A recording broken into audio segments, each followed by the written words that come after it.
Hey yo, what's going on everybody? It's Tyler, aka Zach Killington. Yeah, man. Alright. Oh my god, listen. They brought in the Gauntlet Classic, the old school muscle. Dude, come on, let's go.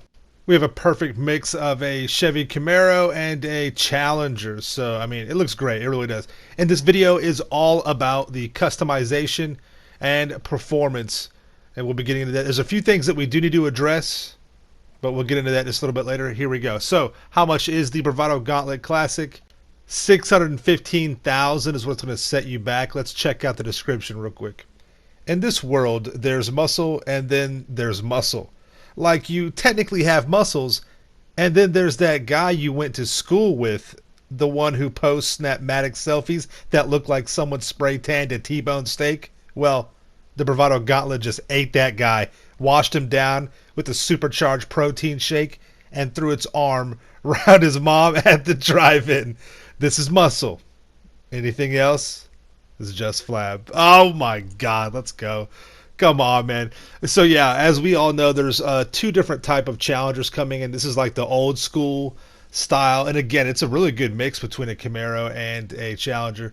So the Gauntlet's got that, and then we had the Hellfire, the Hellcat coming up as well. So I'm glad they brought this guy out early, and we got something nice like this. You know, muscle cars are always fun to have.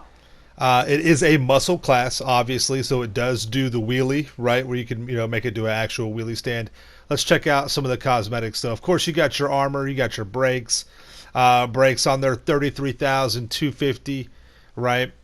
With your bumpers, you have a couple. You have different for front and for the rear. For the front, you have stock, bolted, primary stock, twin wedged splitter, and then a muscle wedged splitter. Those all look good right there. Next up, with the rear bumpers, you have, of course, the bolted stock with overriders, and then the primary stock as well. Moving on down to the chassis. These are your roll cages right here.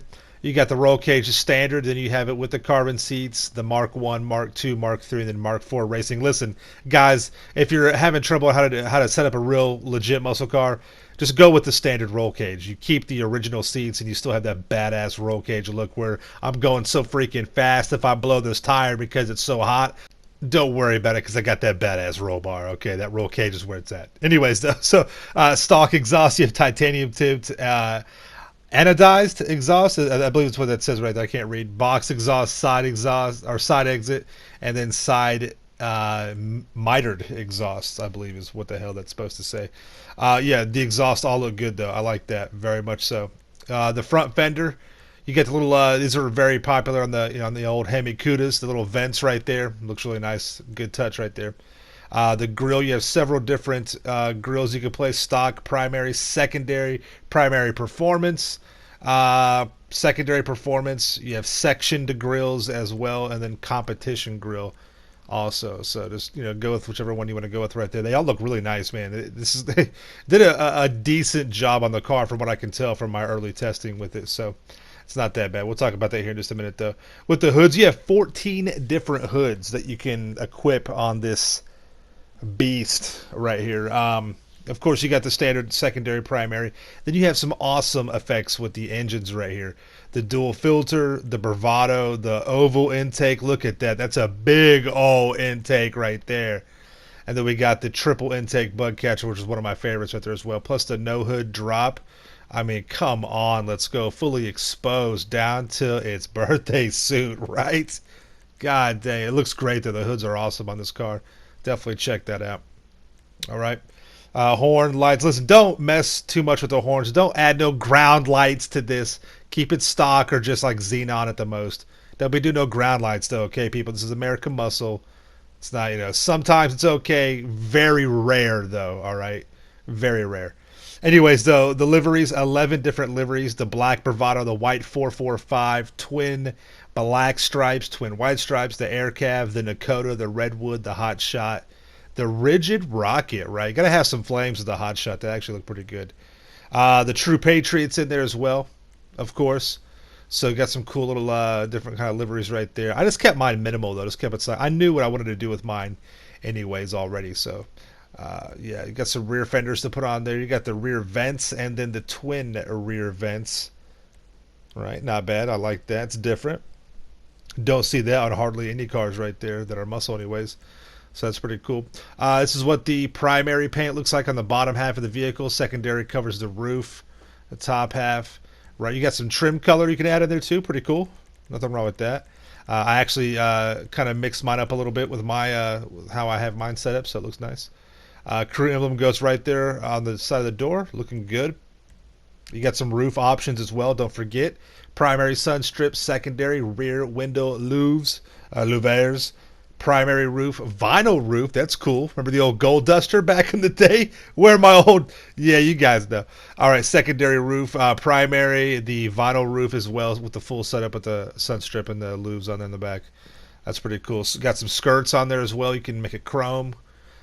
Flush it out with the primary or secondary paint. Have one with a little bit of accent to it. Looks nice. Spoilers, here we go. Wait for it. I was waiting. I was hoping. I was looking for it. And it is... Bam, baby. We got it. They added this super spoiler. Listen, you couldn't add this in. This is the true touch that makes it kind of like, you know, the Challenger style. This is the old Kyle Petty, you know what I'm saying, back in the day. You got to have that. Dude, you got to. That spoiler, the super spoiler has to be on there for sure. I believe we have one other muscle car that has the same type of spoiler. It's been around in the game for years now. Pop quiz. Anybody that can answer and tell me the name of that car that has that spoiler gets 50,000 chips. Let's go. Come on. Anyways, though, window tints on there. You can definitely black those out. But yeah, man, it's a good looking car. So, anyways, let's talk about the the motor, the performance, right?